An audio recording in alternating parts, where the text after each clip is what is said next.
ব্যাংকের যারা গ্রাহক আছে তাদের আস্থা ফিরিয়ে আনার জন্য আমাদেরকে যে 2017 সালে যারা এই যে পরিচালক পর্ষদ ছিলেন তাদেরকে আবার সেখানে আনা করা হয়।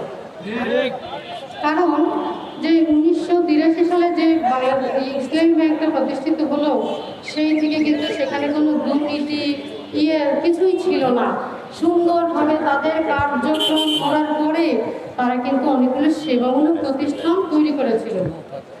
সেইখানে হাট ঢুকালোকে আপনারা জানেন একেবারে ব্যাংকের 12টা বাজানো মানে কি দেশের অর্থনীতির 12টা বাজানো, টালমাটাল অবস্থা। জাতীয় সংসদ হচ্ছে একটা পবিত্র জায়গা যেখানে একটা মিনিট, আপনারাই বলেছেন, আপনাদের মাধ্যমে জেনেছি যে একটা মিনিট কথা বলে কত কোটি কোটি টাকা খরচ হয়ে যাচ্ছে। তাহলে যেখানে কত কোটি কোটি টাকা খরচ হয়ে যাচ্ছে একটা মিনিট কথা বলার জন্য, সেখানে আমরা কেন একজন ঋণ খেলাপের হয়ে কথা বলি? এটাও আমাদের মাথায় রাখার বিষয়। আমরা কোনো যেহেতু সংসদ একটা পবিত্র জায়গা, ওইখান থেকে আমরা সবাই কিনে জ্ঞান নেই।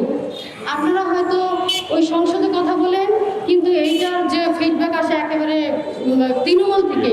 এরা কি বলে? এরা বলে যেখানে চোর ডাকাত ব্যাংক লুটেরাদের সমর্থন করে তাহলে তারা কি দিবে? তারা কি দিবে?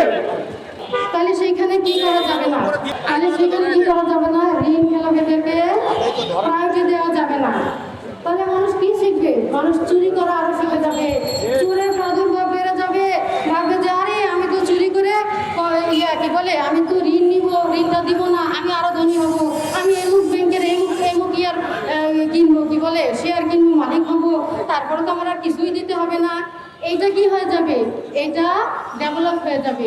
তাহলে একজন সচেতন মানুষ হিসেবে, একজন সৎ মানুষ হিসেবে, একজন সৎ বাবা হিসাবে আপনারা কি সেটা চান? আমার তো মনে হয় চান না। আমার মনে হয় আপনারা চান না। তারপরে দেখেন একটা হাদিসে আসছে আল্লাহ রসুল যার ঋণ ছিল তার জানাজা কিন্তু পড়াতেন না, সাহাবীদেরকে বলতেন যে তোমরা। তাহলে আল্লাহ রসুল যেখানে একটা মৃত ঋণ ইয়ার জানাজা করাতেন না, সেখানে আমরা কিভাবে সংসদে দাঁড়ায়া সে ঋণ খেলাপির পক্ষে হয়ে কথা বলি? এটাও আমাদের বিবেচনার বিষয়। তাহলে আমার শেষ কথা হবে, আমরা চোরকে কি করবো না, প্রায়োরিটি দিব না। যে খারাপ কাজ করছে সাদাকে সাদা বলবো, কালোকে কালো বলবো। যে ঋণ নিয়েছে তার যেভাবে হোক সেটা ফিরিয়ে আনবো। এই দেশের টাকা আপনার আমাদের টাকা আমাদের কাছে ফিরিয়ে আনবো। আপনারা আমাদের সহযোগিতা করবেন।